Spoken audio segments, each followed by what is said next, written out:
What's up guys, and welcome back to another episode of Career Mode. This is episode number 8 and we start today's stuff on the back of our 4-0 drubbing home to Arsenal. Another injury, Ryan Yates going down with a 4-week knock. As you can see, halfway through the season now, 5 wins in 19, second worst defensive record in the division, and whilst we are above the drop zone, it is still incredibly tight, really throughout the entire bottom half of the table. The team that struggled the most are our first opponents today as well. Yep, final home game of 2022 against Ralph Hasenhüttl's Southampton. The Saints right now just 2 wins all season long, 10 points on the board, bottom of the table, and if they're going to stay up, they've got to get a move on. So a massive relegation 6-pointer to start today's episode off against the young Saints. And I couldn't have got off to a better start. 3 minutes in, we had the lead, but it was disallowed. Taiwo offside, and it would not count. But a signal of intent. You know, we got battered against Arsenal in the last game. But, you know, I said it. I don't mind losing games, and losing games heavily as well. Because at the end of the day, we got the second worst defensive record in the division. Modern day FIFA is goal glut, goal glut, goal glut. That's okay. But you just got to make sure you take your chances on the other end. And we would. Yep, soon after we had the goal disallowed for offside, we saw Walcott fly into a tackle on Freuler, who picked up a knock. But soon afterwards, Brennan Johnson opened the scoring. A feisty, fiery opening to the game. And Brennan, our first player in double digits this season. 1-0. But the lead did not last long. Yep, Diao slid through, and 3 minutes after we had the opener, well, yeah, the fact of the matter is, I know Dean's got 5 clean sheets in 19 this season. That's not bad, but at the end of the day, I just cannot defend in FIFA, man, honestly. The rebound goal, to be fair, quite unlucky, but Diao turns in his own miss, follows up his own shot. You taught that in junior football. And Taiwo thought, do you know what? I'll do that on the other end. Yep, 3 minutes before the break. And I love this saying, luck will balance itself out. And I really do believe that. Maybe unlucky on the other end with Diao turning in a rebound. We do the same on the other end. 3 minutes before the break, Taiwo makes it 2-1. And we are back in front with half an hour to go. Still leading by 1. Massive 45 minutes for both teams in this game. Southampton desperately needing more wins to try and climb off the bottom of the table and give themselves a chance of staying up, but us trying to pull away and look for our second win in 3.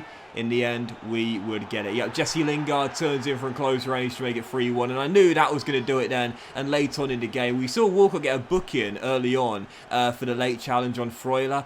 I've got to give props to EA, you know, I really, really do. You see a very late, reckless challenge there. It's the second red card you've seen in 3 games for the opposing team. And I really like that. You know, I've got to say, we talk about it a lot, man. Like, trends are changing. People want to play a more realistic version of FIFA because they want to mirror what they see in real life. Now, last year and in previous versions of FIFA, as Freuler did break his toe after that really late tackle by Walcott in the first half. He's done for 3 months. We've got a bit of an injury crisis happening now. We're not in Forest. As we know, Dale Fry is down, Ryan Yates is down, and now Freuler is down as well. But, you know, for realism, I really like that. You saw in the game against Brighton, we were up by 3-0, or was it 2 or 3-0 away from home, and they had a man sent off for a straight red card. You know, late lunge, losing discipline, that often happens when you're losing, and losing badly. The same thing happened there. Walcott had already shown in the first half, you know, he was late in a tackle on Freuler, broke his toe. Won't be sending Theo a Christmas card, but you know that to me is realistic. It's shown it had a bit of a hot air during the game anyway, and then later on in the game, Southampton bottom of the table, you know, struggling for wins, massive relegation 6-pointer. They're gonna lose this one. They're 3-1 down, and Walcott already in a booking dives in once again. I really like that, and you've got to give props to EA because we criticise them a lot when they do make little changes like that. Subtle tweaks can really improve the immersion and the realism of the game, and at the end of the day, that can only be a good thing. So props to EA for that. Still, heading into the second game of today's episode, and yet another relegation 6-pointer. It feels like every other game is a relegation 6-pointer based on how tight it is in the bottom half of the table. Bournemouth away at the Vitality, taking on the Cherries here. They themselves struggling to pick up points and keep themselves above the drop zone. Well, it was an awful first half. Nothing going on whatsoever on New Year's Eve.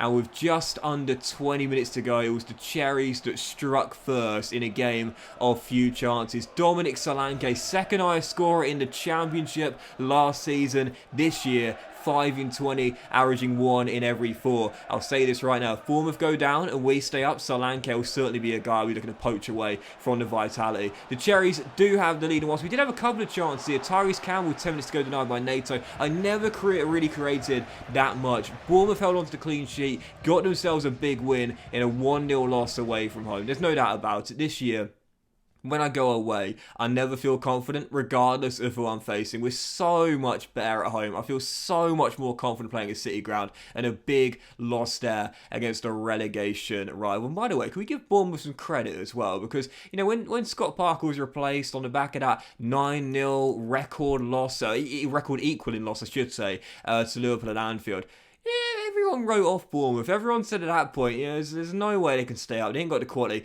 You got to give them some credit for the way they've bounced back. Right now, above the drop zone, you know, since then, they've really been impressive. And yesterday, picked up a big point at home to Brentford. Obviously, they beat Nottingham Forest in that relegation 6-pointer at the City Ground in real life, coming back from 2-0 down 23-2. You got to give them a bit of credit, man. The way they've responded, to be fair. Manager getting sacked so early, throwing his team under the bus, and the way they've responded, give them some credit. I think they've done alright, to be fair, and a lot better than what people would have thought after that 9-0 drubbing. Regardless, as the January window does open, as you can see, well, this was frustrating.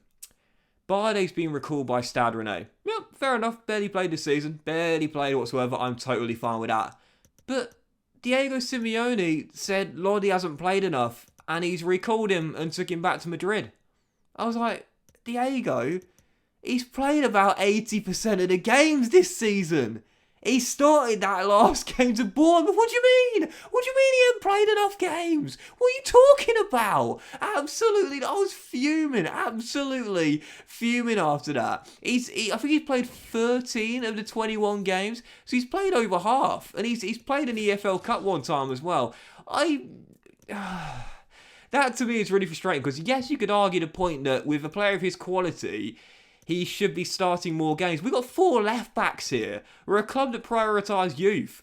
RHODRI Brown's come out of the academy and looks like the next Gareth Bale. Obviously, Lodi's not going to play every single game, but he still started more than Toffolo and Richards combined, and still more times than Brown as well. That was so frustrating, man, honestly. So he's gone back on loan. Gone back from his loan spell to the Metropolitano. I thought, you know what, forget it. It gets his wages off the books. He's a quality player, Renan Lodi. Obviously, he's been a big plus for us to have on loan this season. But you know what? We've got next Gareth Bale in our academy, mate. He's just come through. He's already got a couple of goals and a few assists as well. I trust the kid.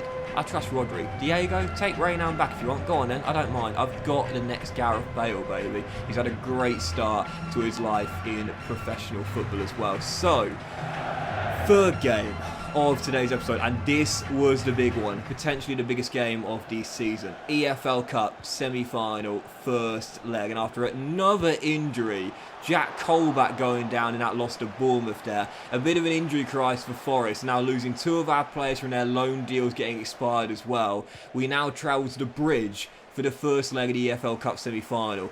What are Nottingham Forest made of on the back of 2 defeats in their last 3 games? An amazing run to the semis, but the question is, now can we stand up to one of the best teams in England? Well, starting the game off, we had the first half chance, if you will, but denied as we were still tied at 0-0, and ever since then, Chelsea had really kicked it up a gear after we had the first attempt. A couple of great saves by Hennessy kept it at 0-0, and then Omar Richards off the line kept it goalless. At the break, after Sterling hit the woodwork, we were lucky to still be tied at 0-0. Chelsea had a great end to the first half, and I thought at half-time, if we don't change things in the second, Chelsea will score and they will take the lead. The first 15 minutes of the second half are so crucial at this stage right here, and 7 minutes after the restart, well, the worst possible start. Patrick Schick, new signing for Graham Potter in this summer window, opens the scoring, and the Czech Republic international gives the former Brighton boss a big goal.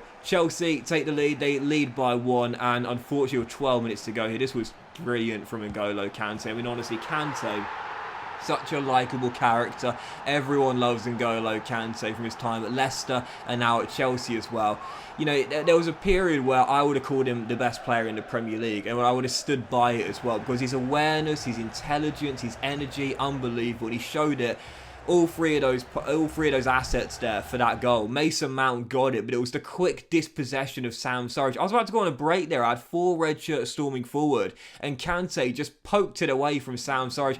I didn't even know where Kante was. I know he's not the tallest player, but I couldn't pick him out on the pitch, because before I knew it, it picked my pocket, dispossessed Surridge, rolled it through to Mason Mount, and the Chelsea Academy grad makes it 2. So, final score, Chelsea 2, Nottingham Forest 0. 3 defeats in our last 4 games. 3 games in our last 4 where we failed to score.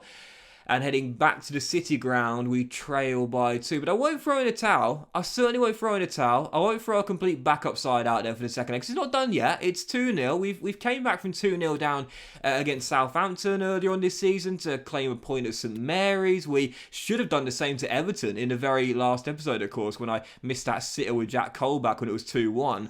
So we can definitely come back. We've come back before. We can do it again. And it's not over yet, but I would have to play a lot better in that second leg. No doubt about that. I never really got going at Stamford Bridge. Still, 4th and final game of today's episode, and Lord knows I needed this. I turned down a loan deal for Omar Richards there. Lazio wanted to take him to the Stadio Olimpico on a loan deal. I'd rather keep Richards in England. Obviously, I know he was at Bayern Munich, so it's not, beyond the realms of possibility for him to go back to a major European club, but I'd like to keep him in England personally if I'm going to loan him out and, keep an eye on his first team football in the English football pyramid. But taking on Leyton Orient for the final game of today's episode, I needed this. I really did. 3 defeats in our last 4. In those 3 games, faded to score.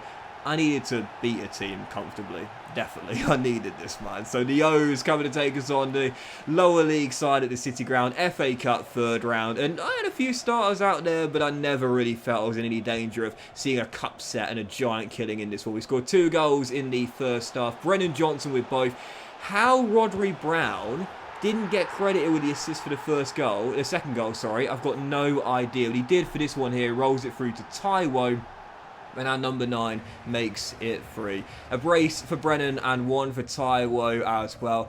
I don't know why there are some games where I literally just can't seem to score, because there are games like this where, had I been a lot more attack-minded, I probably would have scored every single chance I got. In the end, a comfortable, controlled 3-0 victory over the O's. We are into the last 32 of the FA Cup. The board has said last 16, get through the 4th round, we'll be there. But in the EFL Cup semi-final, second leg versus Chelsea to come, I'm not throwing in the towel. There's still a chance we could reach Wembley. I'll have to play a lot better though, and most crucially in the Premier League right now. It's 2 defeats in 3, only 6 points clear of Fulham and Bournemouth.